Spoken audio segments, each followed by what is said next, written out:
Hello students, I am Dr. Prahlad Sharma. In today's lecture, we will discuss about the blood group.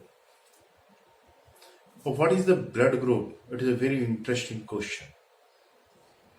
So we know that blood group are the specific characteristics of the blood that present in the blood of man and some primates and related primates due to the presence of genetically controlled antigen and antibodies. तो actually blood group हैं क्या? तो blood group जो होते हैं वो एक specific characteristics of human blood और रिलेटेड प्राइमेट्स होते हैं जो कि बेसिकली जेनेटिकली कंट्रोल एंटीजन और एंटीबॉडी के थ्रू प्रेजेंट होते हैं। तो इस डेफिनेशन से यह क्लियर होता है कि ब्लड ग्रुप सभी मैमल्स का कैरेक्टरिस्टिक्स नहीं है। It is a characteristics of the human and related primates. ठीक है। उसके बाद ब्लड ग्रुप की डिस्कवरी वेरी इंटरेस्टिंग है, काफी इंटरेस्टिंग है। तो मैं ब्लड ग्रुप की डिस्कवरी के बारे में आपको बता देता हूं। तो 1900 के पहले ब्लड ग्रुप के बारे में किसी को कोई जानकारी नहीं थी, पर डॉक्टरों को यह पता था कि कुछ लोगों का ब्लड जो होता है वो ट्रांसफ्यूज किया जा सकता है वन पर्सन से अनदर पर्सन में, और कुछ लोगों का ब्लड ट्रांसफ्यूज नहीं किया जा सकता है। तो किन लोगों के बीच में या किन ग्रुप्स के बीच में ब्लड का ट्रांसफ्यूजन पॉसिबल है और किन ग्रुप्स के बीच में ब्लड का ट्रांसफ्यूजन पॉसिबल नहीं है, इसके बारे में साइंटिस्ट को कोई जानकारी नहीं थी। 1900 में एक साइंटिस्ट जिसका नाम था कार्ल लैंडस्टीनर। तो कार्ल लैंडस्टीनर ने सबसे पहली बार ब्लड ग्रुप की डिस्कवरी की थी। आज की डेट में more than 40 types of the blood group discovered. इनमें एबीओ ब्लड ग्रुप बहुत इंपॉर्टेंट है। इसके बाद एमएन ब्लड ग्रुप बहुत महत्वपूर्ण है। उसके बाद RH factor, it's also very important. Bombay blood group, Duffy blood group, इस तरह से approximate more than 40 different type के ब्लड ग्रुप अभी तक फाइंड आउट है। ठीक है। तो सबसे पहली बार the first discovered blood group was ABO blood group. कौन सा था? ABO blood group. तो इसका डिस्कवरी किसने किया था? लैंडस्टीनर ने किया था। लैंडस्टीनर उस समय ग्रेजुएट स्टूडेंट्स थे और उनका जो एज था वो 19 ईयर के समथिंग था। तो इतनी कम ईयर में ही इन्होंने ब्लड ग्रुप का डिस्कवरी कर लिया था और इन्हें हम फादर ऑफ ब्लड ग्रुप के नाम से जानते हैं। ठीक है। तो एबीओ ब्लड ग्रुप में कितने ब्लड ग्रुप आते हैं? एबीओ ब्लड ग्रुप के अंदर 4 टाइप के ब्लड ग्रुप आते हैं। कौन कौन से? Blood group A, blood group B, blood group O, blood group A B. तो लैंडस्टीनर ने 1900 में 3 टाइप के blood ABO blood group system के अंदर 3 टाइप के ग्रुप्स के बारे में बताया था। Blood group A, blood group B और ब्लड ग्रुप ओ। अब 1902 की बात है। डिकेस्टेलो और स्टोरी जो साइंटिस्ट थे, इन्होंने ब्लड ग्रुप ए बी को डिस्कवर किया था। तो ब्लड ग्रुप ए बी जो था वो किसने डिस्कवर किया था? डिकेस्टेलो और story.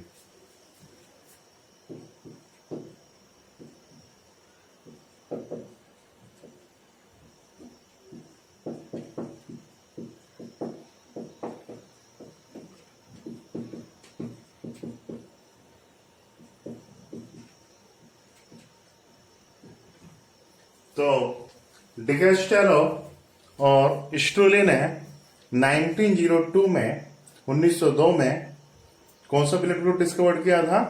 ABO blood group system discover किया था।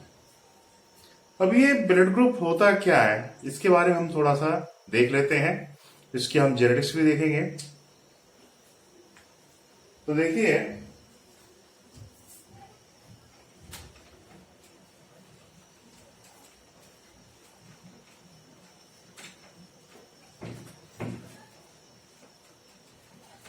ये एबीओ ब्लड ग्रुप सिस्टम है क्या, जरा इसको समझ लो। इस पर कई क्वेश्चन कॉम्पिटिटिव एग्जाम में पूछे जाते हैं। सपोर्टेड, ये हमारा आरबीसी,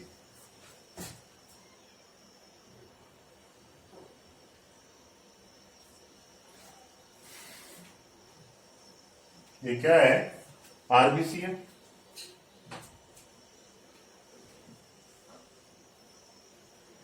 अब आरबीसी जो है इसकी सरफेस पर, ये हमारा क्या है,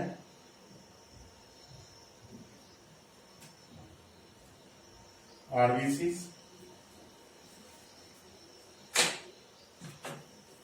और इसकी जो सरफेस है ये होगी इसकी सरफेस। तो इसकी सरफेस पर एक स्पेसिफिक टाइप के एंटीजेंस प्रेजेंट होते हैं।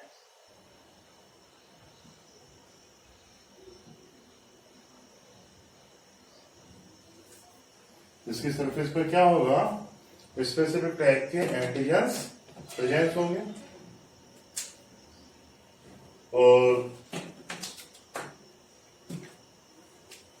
हाँ, उसकी सरफेस पे क्या है, एंटीजन प्रेजेंट है। जैसे सपोर्टेड, ये एंटीजन कौन सा है, ए। ये एंटीजन कौन सा है, ए।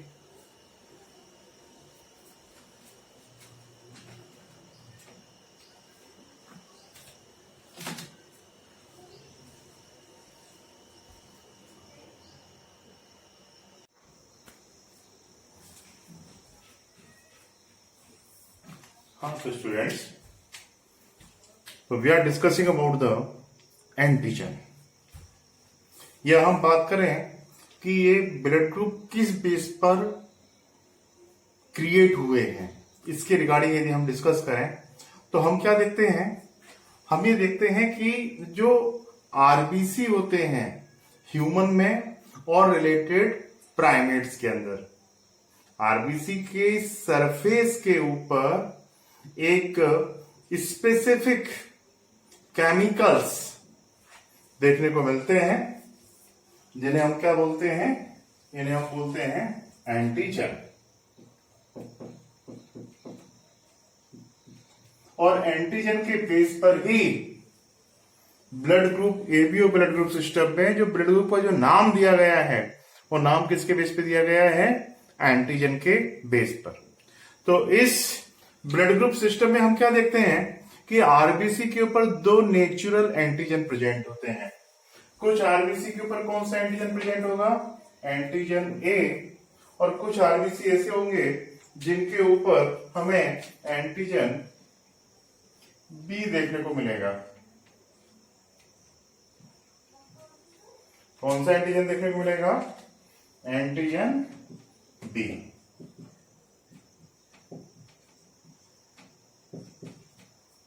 ठीक है, तो हमें कौन सा एंटीजन देखने को मिल रहा है, एंटीजन बी। तो ये दो नेचुरल एंटीजन इस ब्लड ग्रुप सिस्टम के अंदर हमको देखने को मिलते हैं। अब ये एंटीजन बोलते किसको है, एंटीजन एक्चुअली ऐसे सब्सटेंस होते हैं जो कि हमारे इम्यून सिस्टम के अंदर एंटीबॉडी जनरेट करने को स्टिमुलेट करते हैं। इन्हें हम क्या बोलेंगे, एंटीजन। देखिए सपोर्टेड, ये कोई पर्सन है, ठीक है, तो कोई भी एंटीजन जब इसकी बॉडी के अंदर आएगा तो उसका रिस्पांस इसका इम्यून सिस्टम कैसे देगा, इम्यून सिस्टम इसका रिस्पांस किसके थ्रू देगा, बाय प्रोड्यूसिंग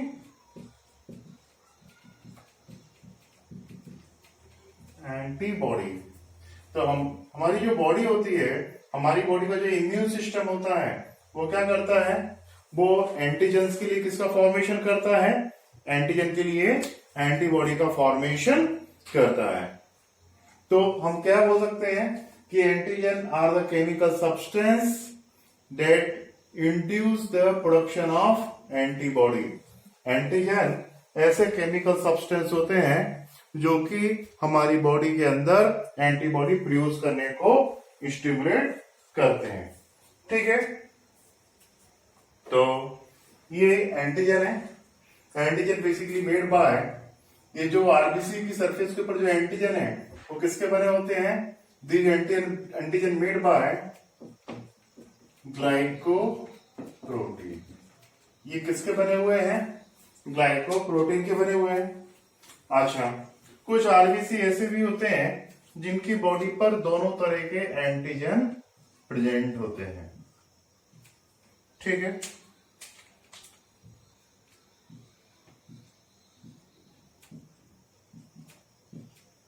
जिनकी बॉडी में क्या होगा?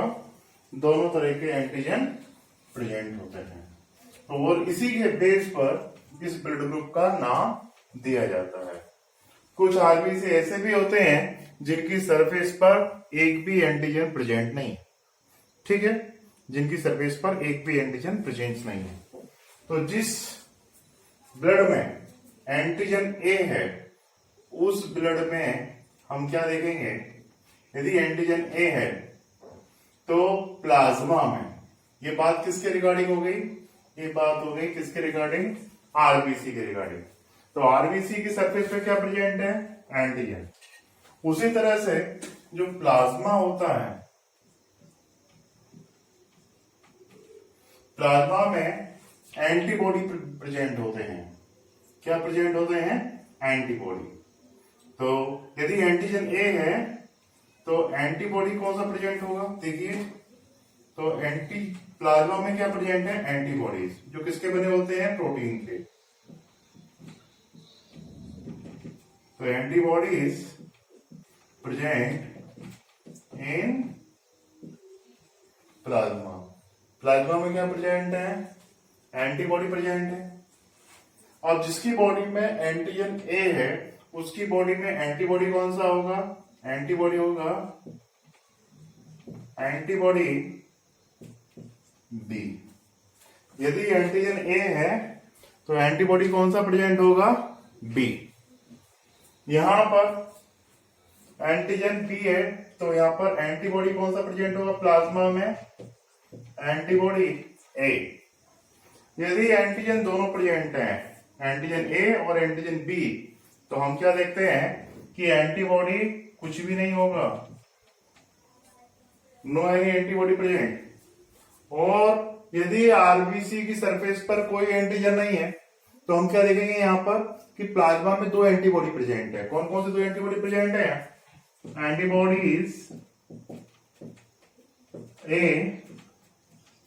And B. तो एक बार फिर देखिए, आरबीसी की सरफेस पर प्रेजेंट होता है antigen. Antigen chemically made by the glycoprotein. और एंटीजन क्या होते हैं? एंटीजन ऐसे सब्सटेंस होते हैं जो कि हमारे इम्यून सिस्टम को एंटीबॉडी जनरेट करने को इंड्यूस करते हैं। ठीक है, या हम ऐसे बोल सकते हैं, antigen are the chemicals that induce the immune responses. क्या करेंगे बेटा? ये इम्यून रिस्पॉन्सेस को जनरेट करेंगे। ठीक है, क्लियर हो गया ये? अब यहां पर आप देखिए, एंटीजन ए है तो एंटीबॉडी कौन सा है? Antibody B. एंटीजन बी है तो एंटीबॉडी कौन सा है? ए। ठीक है, यहां पर एंटीजन दोनों प्रेजेंट है, ए बी दोनों प्रेजेंट है यहां पर। एंड आरबीसी की सरफेस पर एंटीजन ए और एंटीजन बी दोनों प्रेजेंट है। तो हमने क्या देखा कि यहां पर एंटीबॉडी एक भी नहीं है। और यहां पर देखिए, आरबीसी की सरफेस पर एक भी एंटीजन नहीं है, तो एंटीबॉडी क्या होंगे? यहां पर दो एंटीबॉडी प्रेजेंट होंगे, एंटीबॉडी ए और एंटीबॉडी बी। ठीक है, अब if you discuss about the nomenclature of blood group, तो जिसके ऊपर एंटीजन ए है उस ब्लड ग्रुप का नाम क्या होगा? ये ब्लड ग्रुप कौन सा होगा हमारा? ये होगा ब्लड ग्रुप ए। जिसके ऊपर एंटीजन बी है उसका नाम क्या होगा? उसका नाम होगा ब्लड ग्रुप बी। और जिसके ऊपर दोनों एंटीजन है, एंटीजन ए और एंटीजन बी दोनों प्रेजेंट है, उसका नाम क्या होगा? Blood group A B. Blood group A B होगा। और जिसकी सरफेस पर एक भी एंटीजन नहीं है तो उसका नाम क्या होगा? उसका नाम होगा ब्लड ग्रुप ओ। तो हमने क्या देखा हमने ये देखा कि ब्लड ग्रुप का जो नोमेनक्लेचर होता है वो किसके बेस पर होता है, वो होता है एंटीजन के बेस पर। किसके बेस पे किया जाता है वो नोमेनक्लेचर, एंटीजन के बेस पे वो नोमेनक्लेचर किया जाता है। ठीक है, यहां तक तो क्लियर हो गया। सिमिलरली प्लाज्मा में दो एंटीबॉडी प्रेजेंट है, एंटीबॉडी ए और एंटीबॉडी बी। यदि एंटीजन जैसा होगा एंटीबॉडी उसका जस्ट अपोजिट होगा। एंटीजन ए है तो एंटीबॉडी बी, एंटीबॉडी बी है तो एंटीजन ए। यहां पर एक भी एंटीजन, यहां पर दोनों एंटीजन है और एंटीबॉडी एक भी नहीं है। यहां पर एक भी एंटीजन नहीं है बट एंटीबॉडी दो है। एंटीबॉडी कहां होंगे, प्लाज्मा में। एंटीजन कहां होंगे, आरबीसी की सरफेस पर। एंटीजन केमिकली, ये जो एंटीजन है इनका नेचर कैसा होगा, ग्लाइकोप्रोटीन। और केमिकली जो एंटीबॉडी प्लाज्मा में प्रेजेंट है वो किसके बने होंगे, वो बने होंगे प्रोटीन के। तो यहां तक हमारा पूरा क्लियर हो गया, कोई कंफ्यूजन नहीं, यहां तक आपको अच्छी तरह समझ में आ गया। ठीक है, अब इसके बाद हम बात करेंगे कि ब्लड ग्रुप डोनेशन में ये किस तरह से इंपॉर्टेंट रोल प्ले करते हैं। जब भी ब्लड ग्रुप का डोनेशन होता है तो किस तरह से अपना ये रोल प्ले करते वो देखते हैं।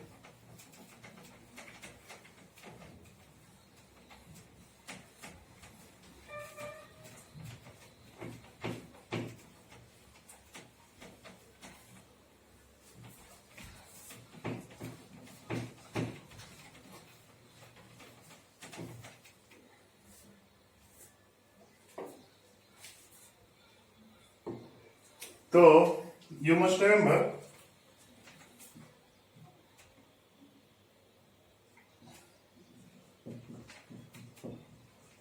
कि एबी और ब्लड ग्रुप सिस्टम में जो भी एंटीजन होते हैं, इन एंटीजन को हम किस नाम से जानते हैं, इनको हम बोलते हैं एग्लूटिनोजन।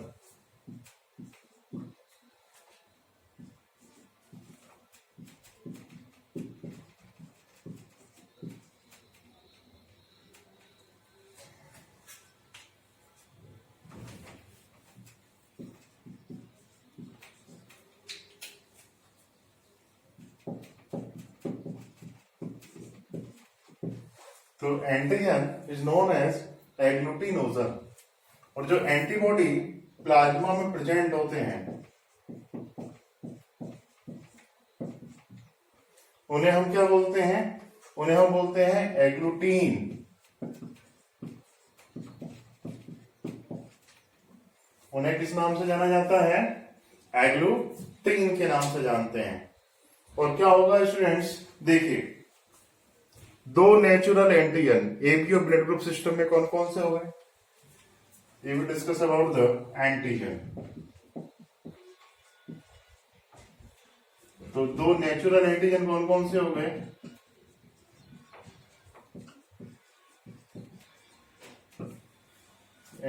ये हो गए हमारे antigen A and antigen B. उसी तरह से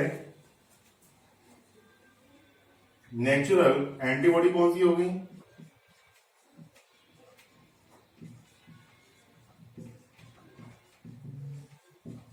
ये हो गई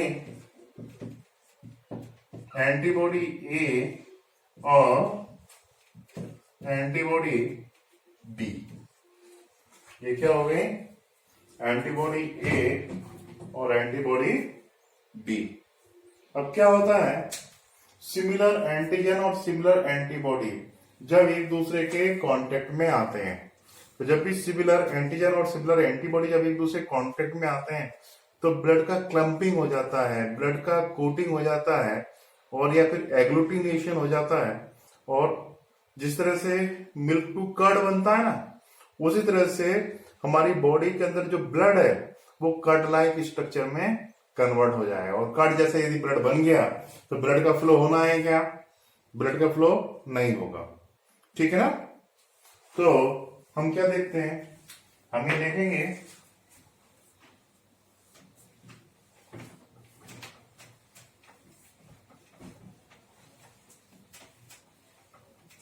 हम देखेंगे कि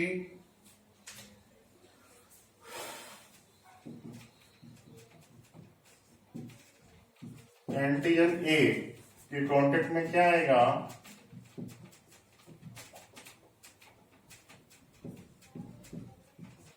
एंटीबॉडी ए कांटेक्ट में आया, तो इसमें क्या होगा, हम इसे बोलेंगे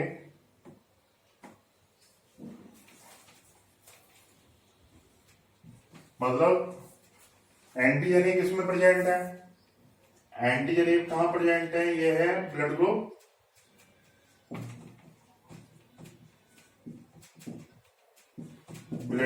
ए के अंदर। एंटीबॉडी ए कहां प्रेजेंट है, आप चार्ट में देखेंगे एनसीईआरटी के, और एंटीबॉडी कहां प्रेजेंट है, ये प्रेजेंट है ब्लड ग्रुप बी के अंदर। और जब एंटीजन ए एंटीबॉडी बी के कांटेक्ट में आया, इसके अलावा ये एंटीबॉडी कहां प्रेजेंट होता है, ये प्रेजेंट हो सकता है ब्लड ग्रुप ओ में। तो जब एंटीजन ए एंटीबॉडी ए के कांटेक्ट में आएगा तो क्या होगा, यहां पे हो जाएगा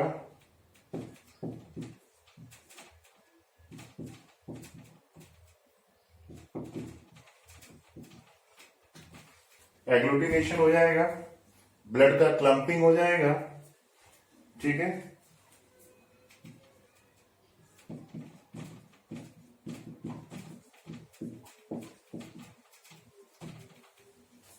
मतलब ब्लड कर्ड जैसे स्ट्रक्चर में कन्वर्ट हो जाएगा। तो इसे हम क्या बोलते हैं, इसे हम बोलते हैं, मतलब blood group A blood group B और ब्लड ग्रुप ओ के साथ मैच हो रहा है क्या, नहीं हो रहा। मतलब ब्लड ग्रुप ए यदि ब्लड ग्रुप ए बी वाले को दे दिया, ब्लड ग्रुप ए या ब्लड ग्रुप ओ वाले को दे दिया, तो प्रॉब्लम आ जाएगी। क्या आ जाएगा, कौन सी रिएक्शन हो जाएगी, एंटीजन एंटीबॉडी रिएक्शन हो गया। इसे क्या हो गया, ब्लड के थक्के बन जाएंगे बॉडी के अंदर, ब्लड का क्लोटिंग हो जाएगा, क्लम्पिंग हो जाएगा। बायोलॉजिकल लैंग्वेज में क्या बोलेंगे इसे हम बोलेंगे एग्लूटिनेशन। तो क्या हो जाएगा, ब्लड का एग्लूटिनेशन हो जाएगा। और इस एग्लूटिनेशन की वजह से प्रॉब्लम क्या आना है, इस एग्लूटिनेशन की वजह से अब मिल्क जो था, ब्लड था, ब्लड जो कि लिक्विड फॉर्म में था, वो कर्ड जैसे स्ट्रक्चर में कन्वर्ट हो गया, तो ब्लड कैपिलरी में फ्लो नहीं हो पाएगा, पर्सन का डेथ हो जाएगा, ठीक है। तो इसे हम क्या बोलेंगे, this is known as incompatibility of blood.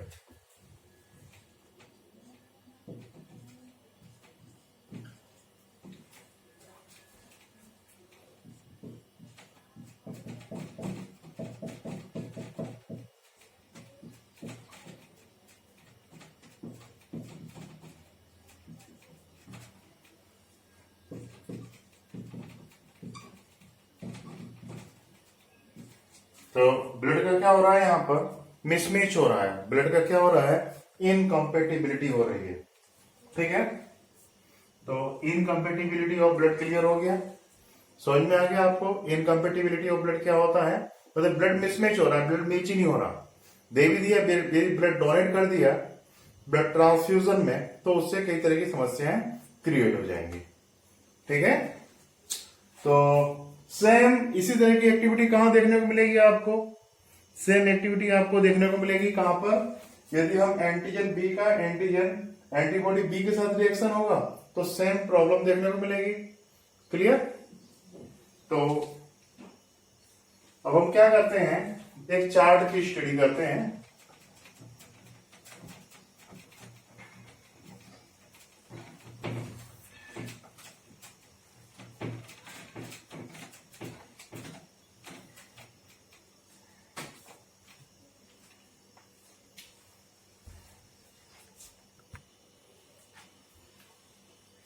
हाँ तो स्टूडेंट्स, अब हम बात करते हैं ब्लड ग्रुप और डोनर कंपेटिबिलिटी के बारे में। कंपेटिबिलिटी मतलब मैच होना, इनकम्पेटिबिलिटी मतलब कि मिसमैच होना, ठीक है। तो ब्लड ग्रुप और कंपेटिबिलिटी के बीच में हम एक स्टडी करते हैं, ठीक है। तो हम क्या देखते हैं, हम एक साइड लिख लेते हैं ब्लड ग्रुप,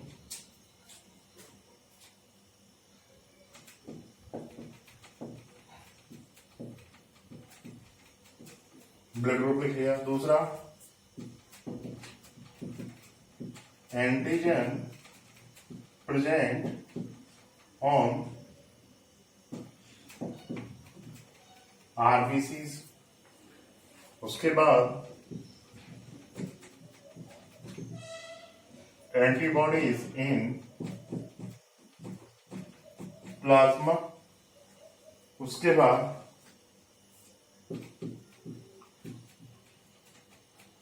डोनर ग्रुप,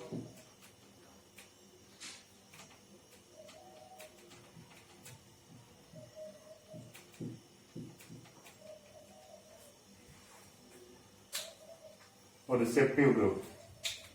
ये कॉलम में एक्स्ट्रा जोड़ देते हैं, वो है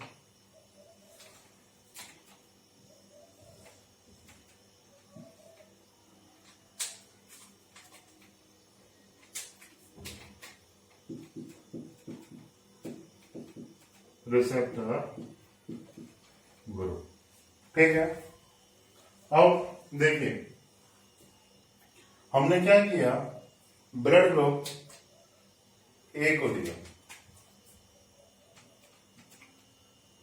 ब्लड ग्रुप ए में एंटीजन आरबीसी की सरफेस के ऊपर कौन सा प्रेजेंट होगा, ए।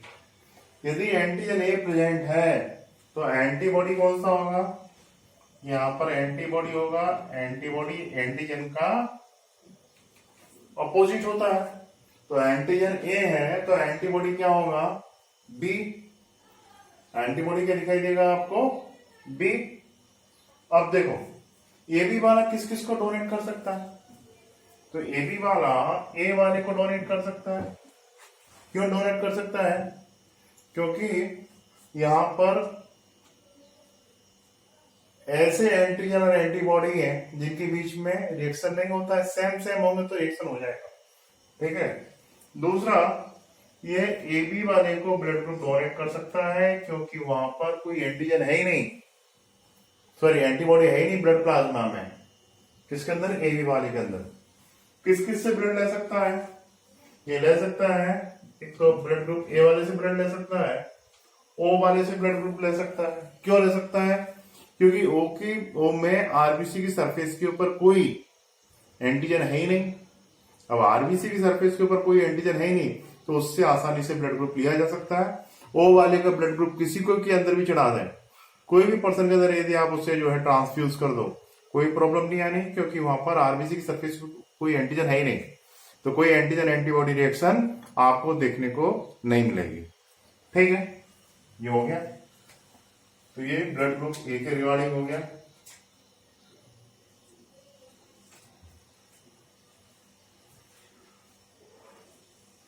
अब हम बात करेंगे ब्लड ग्रुप बी के बारे में। ब्लड ग्रुप बी में एंटीजन आरबीसी की सरफेस के ऊपर कौन सा प्रेजेंट होगा, बी। जो एंटीजन का नाम होता है वो ब्लड ग्रुप का नाम होता है। एंटीबॉडी, यदि एंटीबॉडी एंटीजन बी है तो एंटीबॉडी क्या होगा बताओ, जो एंटीजन होता है उसका अपोजिट एंटीबॉडी होता है ना। चलो ठीक है, तो यहां पर एंटीजन क्या था, ब्लड ग्रुप ए में एंटीजन ए, तो एंटीबॉडी क्या था, एंटीबॉडी बी। यहां पर एंटीबॉडी एंटीजन बी है तो एंटीबॉडी क्या होगा, एंटीबॉडी होगा एंटीबॉडी ए। अब बी वाला किसको ब्लड डोनेट कर सकता है, बी वाला डोनेट कर सकता है ब्लड, तो बी वाले को ब्लड डोनेट कर सकता है और ए बी वाले को ब्लड डोनेट कर सकता है।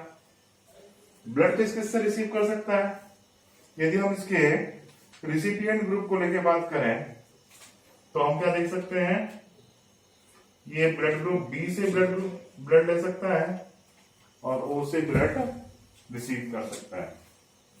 नेक्स्ट, तो next EB blood group.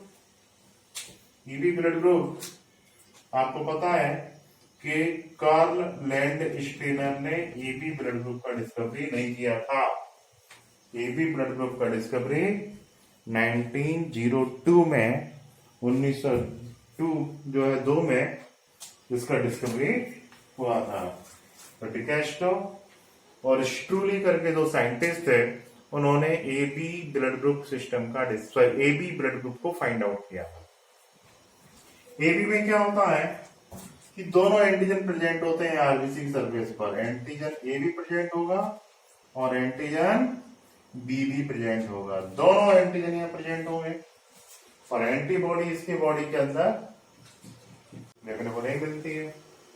AB वाला केवल एबी वाले को ब्लड दे सकता है, इसके अलावा और किसी को ब्लड ये नहीं दे सकता। कहां कहां से ब्लड रिसीव कर सकता है? ब्लड रिसीव कर सकता है ब्लड ग्रुप ए वाले से, बी वाले से, ओ वाले से, एबी वाले से। ठीक है, मतलब एबी वाला बहुत लकी है, वो किसी से भी ब्लड जो है रिसीव कर सकता है, वो यूनिवर्सल एक्सेप्टर हो गया। एबी ब्लड ग्रुप क्या हो गया हमारे लिए? यूनिवर्सल एक्सेप्टर, क्योंकि किसी की से भी वो ब्लड रिसीव कर सकता है। ठीक है, पर डोनेट करने की बात आती है तो किसी को ब्लड डोनेट नहीं कर सकता, केवल ए बी वाले को ब्लड डोनेट कर सकता है। ठीक है, अब उसके बाद हम बात करेंगे ब्लड ग्रुप ओ के बारे में।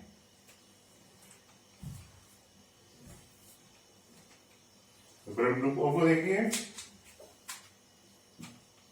तो इसमें एंटीजन कौन सा प्रेजेंट होगा कि नो एनी एंटीजन, एंटीजन एक भी नहीं है इसमें। एंटीबॉडी के रिगार्डिंग बात करें तो इसमें एंटीबॉडी ए भी प्रेजेंट होता है और एंटीबॉडी बी भी प्रेजेंट होता है। ठीक है, उसके बाद डोनर ग्रुप को लेके बात करें तो ए बी ओ वाला किसी को डोनेट कर सकता है, ए को, बी को, ए बी को, ओ वाले को डोनेट कर सकता है। किससे ब्लड रिसीव कर सकता है? तो केवल ओ वाले से ब्लड रिसीव कर सकता है। तो इस ओवरऑल चार्ट को देखिए, अब आपको क्या समझ में आएगा? यहां पर आपको यह समझ में आएगा कि यहां पर जो ब्लड ग्रुप ए बी वाला है वो यूनिवर्सल रिसिपिएंट है, मतलब हर किसी से ब्लड ग्रुप रिसीव कर सकता है। ओ वाला क्या है? यूनिवर्सल डोनर है, वो हर किसी को ब्लड डोनेट कर सकता है। ठीक है, क्लियर? तो मेरे को नहीं लगता कि इसमें किसी कोई समस्या है। अब इस पे थोड़ी सी क्वेश्चनरी से डिस्कस कर लेते हैं।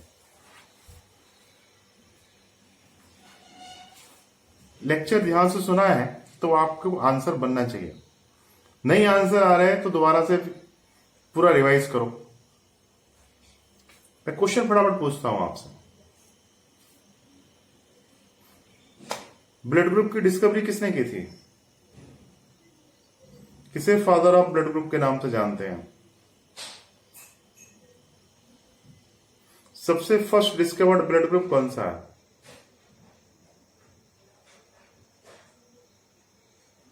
ब्लड ग्रुप ए में एंटीजन कौन सा प्रेजेंट होता है और एंटीबॉडी कौन सी प्रेजेंट होती है? ब्लड ग्रुप ए बी में एंटीजन कौन सा प्रेजेंट होगा और एंटीबॉडी कौन सी प्रेजेंट होगी? ब्लड ग्रुप ओ में एंटीजन कौन सा प्रेजेंट होगा और एंटीबॉडी कौन सी प्रेजेंट होगी? बन रहे आंसर? यदि आंसर बनते हैं तो आपने लेक्चर प्रॉपरली सुना है, आंसर नहीं बन रहे मतलब लेक्चर आपने प्रॉपरली नहीं सुना। ठीक है, तो A B blood group clear हो गया, तो मुझे नहीं लगता कि इसमें आपको कोई दिक्कत होगी। अब अच्छा, हम जब ब्लड ग्रुप टेस्ट करते हैं तो रिजल्ट इस तरह के सुने होंगे आपने कि A positive, B negative, O positive, O negative. तो ये पॉजिटिव और नेगेटिव क्या होता है? क्या मतलब निकलता है इस पॉजिटिव से और नेगेटिव से? तो बात है 1941 के something. Father of blood group Karl Landsteiner और उनका एक स्टूडेंट था वीनर। तो ये लोग अफ्रीका में एक मंकी होता है जिसे हम बोलते हैं रेसस मंकी, उसके ऊपर एक्सपेरिमेंट कंडक्ट कर रहे थे। तो उन्होंने क्या देखा कि रेसस मंकी के ब्लड में उन्होंने एक स्पेशल टाइप का प्रोटीन फाइंड आउट किया। बाद में यह प्रोटीन ह्यूमन ब्लड में भी देखा गया। देखा तो ये भी गया कि अप्रोक्स 80% पॉपुलेशन में यह प्रोटीन प्रेजेंट होता है और अप्रोक्स 20% पॉपुलेशन में ये प्रोटीन अब्सेंट होता है। तो इस प्रोटीन को बोला गया RH फैक्टर। जिसके ब्लड में यह प्रोटीन प्रेजेंट है उसके ब्लड को बोला गया RH पॉजिटिव, और जिसके ब्लड ग्रुप में यह प्रोटीन अब्सेंट है उसे बोला गया RH नेगेटिव। अब हम RH वर्ड बोलते नहीं है, तो हम क्या बोलते हैं कि किसी का ब्लड कैसा है, A पॉजिटिव B नेगेटिव। तो पॉजिटिव नेगेटिव क्या है, ये RH है। RH कहां से आया अभी मैं ये डिस्कस करता हूं, ठीक है। तो यहां तक तो क्लियर हो गया, सबको समझ में आ गया आपको। तो now we discuss about the RH factor. तो RH factor was known as the RH due to the rhesus monkey। RH का मतलब क्या होता है, रीसस। तो ये रीसस में सब मंकी में सबसे पहली बार डिस्कवर हुआ था, इसलिए इसे रीसस फैक्टर बोला गया। रीसस का शॉर्ट फॉर्म RH, तो इसलिए इसे RH फैक्टर बोला गया। तो RH factor is an antigen. It was first discovered in the rhesus monkey in Africa. First discovered by famous scientist Carl Landsteiner and his scholar student Wiener। तो Karl Landsteiner और Wiener इन्होंने 1941 में Africa में इसे discover किया था। तो मैंने आपको बताया था कि यदि RH बॉडी के अंदर प्रेजेंट है, ये स्पेसिफिक टाइप की प्रोटीन है। एक्चुअली RH फैक्टर क्या है, it is the specific type of protein. ये किसका काम करती है, एंटीजन का काम करती है, ठीक है। और इसे हम एंटीजन डी के नाम से भी जानते हैं। It is also known as antigen D.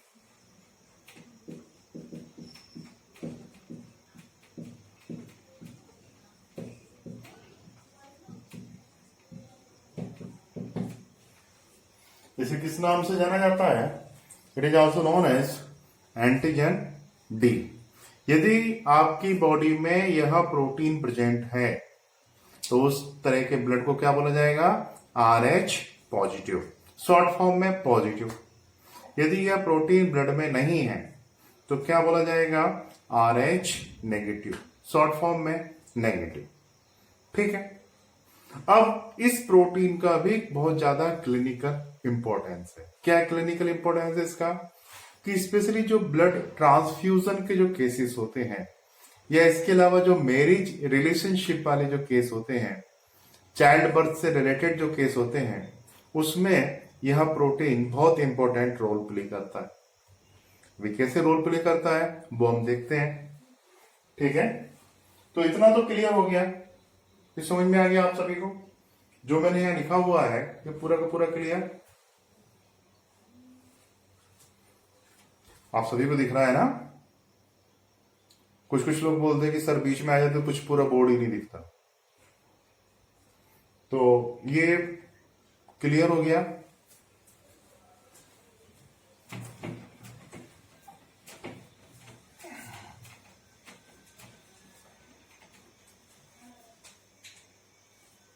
तो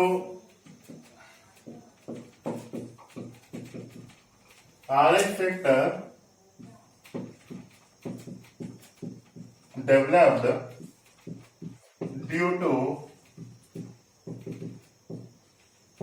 dominant gene। तो ये RH फैक्टर किसकी वजह से डेवलप होता है, तो RH factor develop due to the dominant gene. मतलब ये डोमिनेंट होगा। आपने मेंडल्स के एक्सपेरिमेंट पढ़े ना, तो capital T dominant, small t recessive, याद होगा आपको। तो ये डोमिनेंट जीन की वजह से यह फैक्टर डेवलप होता है, और 80% पॉपुलेशन में यह फैक्टर प्रेजेंट होता है। तो RH factor present in 80% population, मतलब 80% पॉपुलेशन RH पॉजिटिव होगी और 20% पॉपुलेशन RH नेगेटिव होगी। ठीक है, तो 80% पॉपुलेशन में प्रेजेंट है, मतलब मैं यह बोल सकता हूं कि पूरी पॉपुलेशन में 80% पॉपुलेशन RH पॉजिटिव और वर्ल्ड की 20% पॉपुलेशन RH नेगेटिव होती है। क्लियर? ठीक। अब उसके बाद अब हम बात करेंगे RH इनकम्पिटेबिलिटी के बारे में। Now we discuss about RH factor.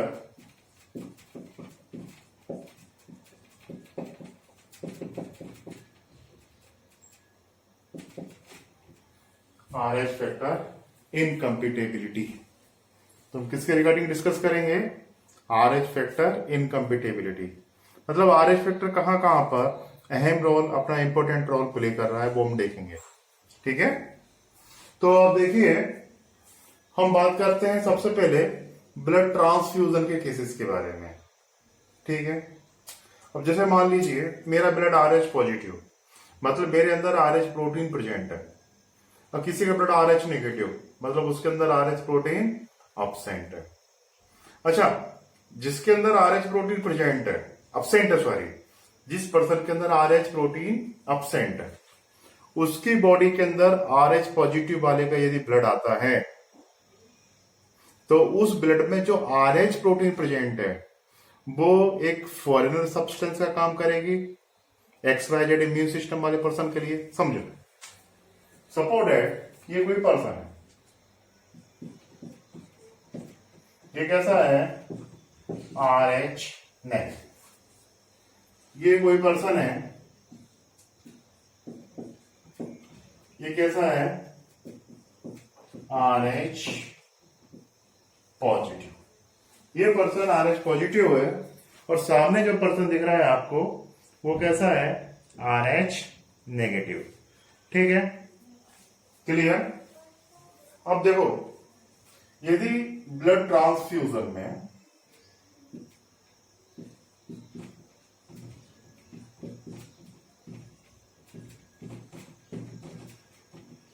या ब्लड डोनेशन में RH नेगेटिव वाले का ब्लड RH पॉजिटिव वाले को दे दिया जाए, तो देखिए क्या होता है।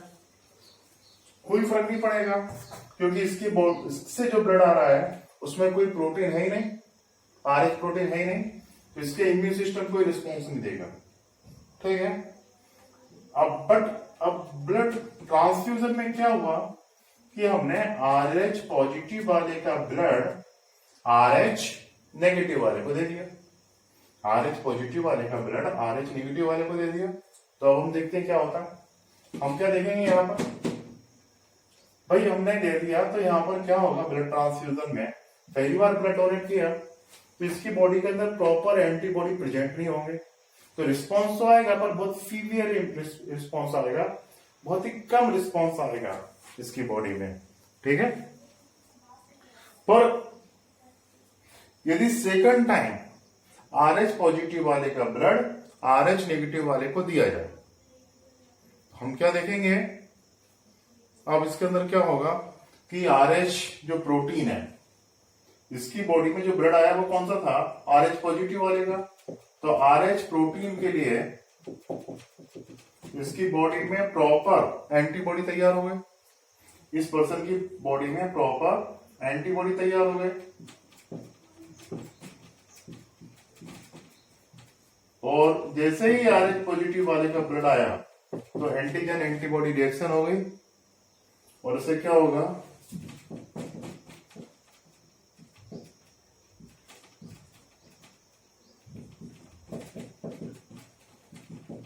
Agglutination of blood.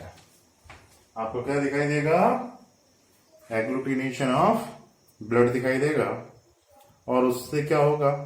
उससे इस पर्सन की डेथ हो जाएगी। कौन से की?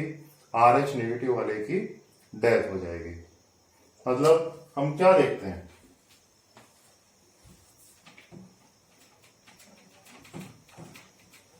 हम ये देखते हैं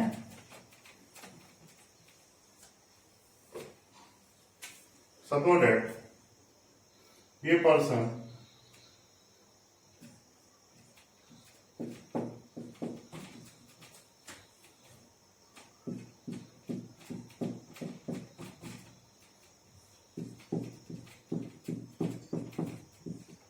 ये RH पॉजिटिव, ये RH पॉजिटिव और ये RH नेगेटिव, तो ये इसको ब्लड दे सकता है बट ये इसको ब्लड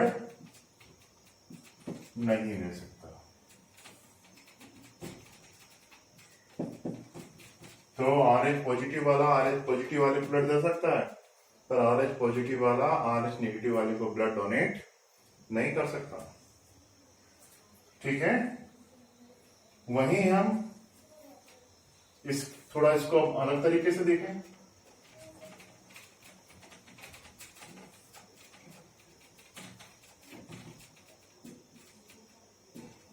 ये नेगेटिव वाला पर्सन ये पॉजिटिव वाले को ब्लड दे सकता है, ये नेगेटिव वाले को भी ब्लड डोनेट कर सकता है। समझ में आया ना?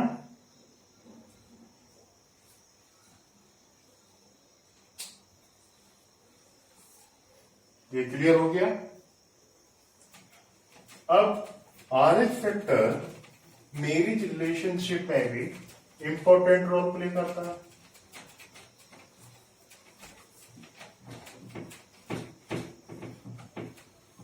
अब देखिए क्या होगा।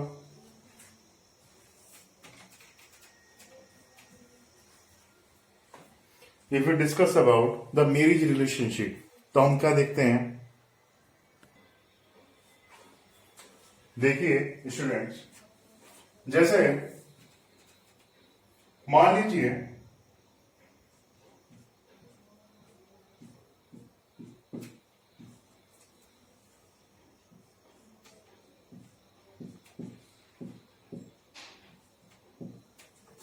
सपोज ये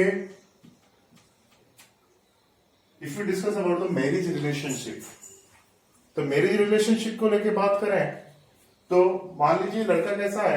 RH पॉजिटिव वाला। लड़की कैसी है? RH पॉजिटिव वाले। यहां कोई प्रॉब्लम नहीं है, इट कैन बी अलाउड। ठीक, यदि नेक्स्ट केस देखिए, लड़का नेगेटिव, लड़की नेगेटिव, तो यहां पर भी इनके बीच में मैरिज पॉसिबल है, कोई प्रॉब्लम नहीं। यदि लड़का नेगेटिव, लड़की पॉजिटिव, तो यहां पर भी मैरिज पॉसिबल है। लड़का नेगेटिव, लड़की पॉजिटिव, तो यहां पर भी मैरिज पॉसिबल है। यदि मान लीजिए लड़का पॉजिटिव है और लड़की कैसी है? नेगेटिव, तो यहां पर जो फर्स्ट चाइल्ड है उसकी डिलीवरी सिंपल हो जाएगी, यहां तो कोई प्रॉब्लम नहीं आनी। बट तो फर्स्ट चाइल्ड जो डिलीवरी है उसमें कोई प्रॉब्लम नहीं आनी। ठीक है, तो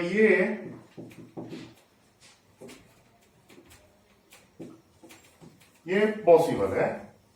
बट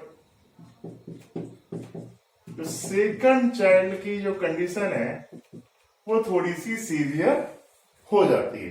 कहां पर? इस तरह के पॉसिबिलिटी में लड़का कैसा हो?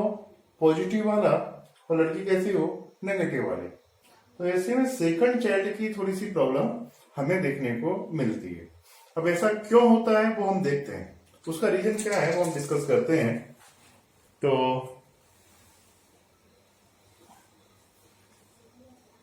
RH देखिए, लड़के का पॉजिटिव होना और लड़के का नेगेटिव होना, it's example of RH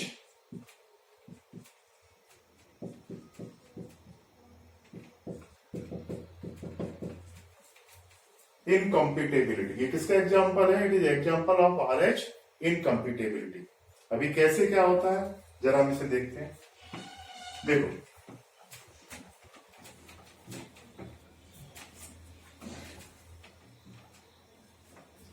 suppose है ये मदर है,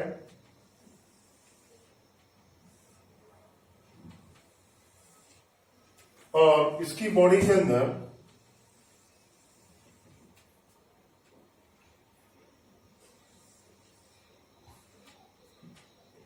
चाइल्ड का डेवलपमेंट हो रहा है। चाइल्ड एक प्लेसेंटा के थ्रू मां की बॉडी से अटैच, ठीक है। तो ये एम्ब्रियोनिक चाइल्ड है। अच्छा, मां कैसी है? Negative.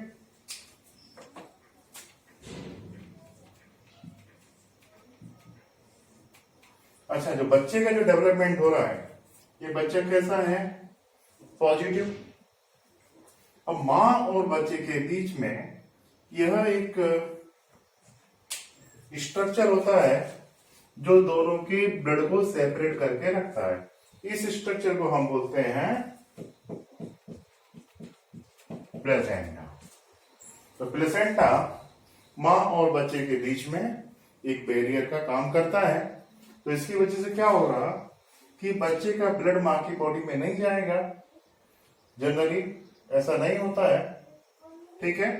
But at the time of delivery, जब इस फर्स्ट चाइल्ड की डिलीवरी होगी, तो इस समय कुछ बच्चे का ब्लड मां की बॉडी के कांटेक्ट में आता है, मां के ब्लड के कांटेक्ट में आता है, और इसकी वजह से आ सकता है, आता नहीं, आ सकता है। तो इससे क्या होगा? इससे हम देखेंगे कि मां की बॉडी के अंदर, मदर की बॉडी के अंदर RH पॉजिटिव ब्लड के लिए एंटीबॉडी तैयार हो जाएंगे, ठीक है। तो हमने क्या देखा कि जो फर्स्ट प्रेगनेंसी थी ये इजीली हो गई, इसमें कोई प्रॉब्लम हमें देखने को नहीं मिली।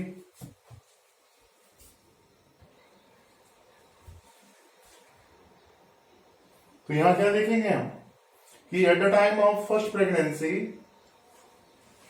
बच्चे का पॉजिटिव वाला ब्लड प्लेसेंटा के थ्रू मां की बॉडी में मिक्सअप नहीं हुआ, और at the time of delivery हम क्या देखेंगे कि बच्चे का ब्लड मां की बॉडी के कांटेक्ट में आ सकता है, और इसकी वजह से मां की बॉडी के अंदर RH पॉजिटिव के लिए, RH एंटीजन के लिए एंटीबॉडी तैयार हो सकते हैं।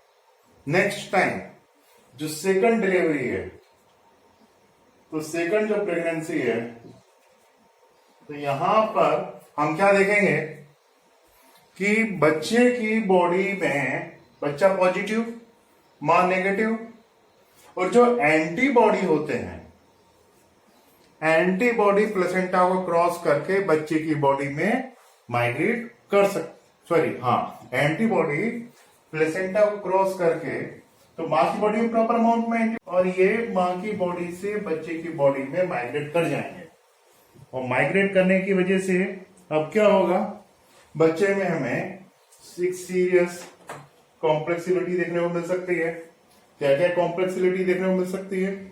हम देखेंगे कि बच्चे जो है उसमें एनीमिया की उसके प्रॉब्लम आ सकती है, उसे जॉन्डिस की प्रॉब्लम आ सकती है। तो हम क्या देखेंगे सेकंड, इसमें क्या होगा कि बच्चे की बॉडी के अंदर क्या होगा, एंटीजन एंटीबॉडी रिएक्शन हो जाएगा। तो सेकंड प्रेगनेंसी में क्या होगा कि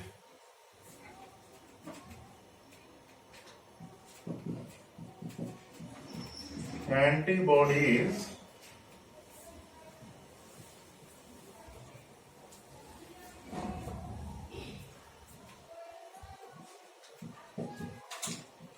मदर से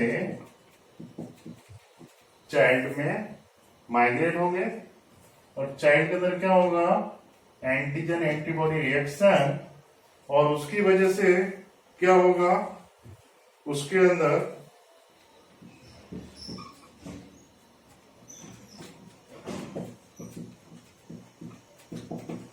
सीवियर एनीमिया का प्रॉब्लम देखने को मिल सकता है हमको।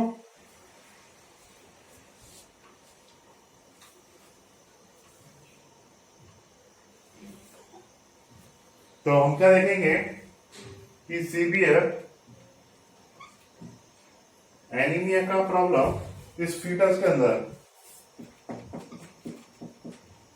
ये जो एम्ब्रियोनिक चाइल्ड होता है, इससे हम फीटस के नाम से जानते हैं, तो इसमें सीवियर एनीमिया का प्रॉब्लम हो सकता है और जॉन्डिस का प्रॉब्लम देखने को मिल सकता है।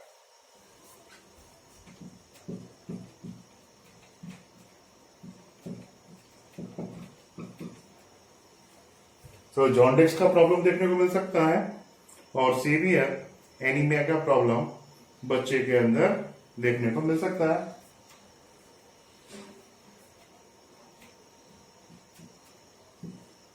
और इस वजह से बच्चे की डेथ पॉसिबल है, मे बी पॉसिबल। और ये जो डिसीज होती है, इस पूरी की पूरी डिसीज को अब बच्चे में क्या हुआ कि सीवियर कॉम्प्लेक्सिलिटी देखने को मिली। कॉम्प्लेक्स, कई तरह के कॉम्प्लेक्सेस बच्चे की बॉडी में देखने को मिले। क्या क्या कॉम्प्लेक्सेस देखने को मिले? जब बच्चे की बॉडी में एंटीजन एंटीबॉडी रिएक्शन हुई तो एक तो सीवियर एनीमिया का प्रॉब्लम हो गया, जॉन्डिस का प्रॉब्लम बच्चे की बॉडी के अंदर हो गया। ठीक है, तो ये एक तरह की डिसीज होती है जो इस एंटीजन एंटीबॉडी रिएक्शन के थ्रू डेवलप होती है। ये जो डिसीज है इसको हम बोलते हैं एरिथ्रोब्लास्टोसिस फटालिस।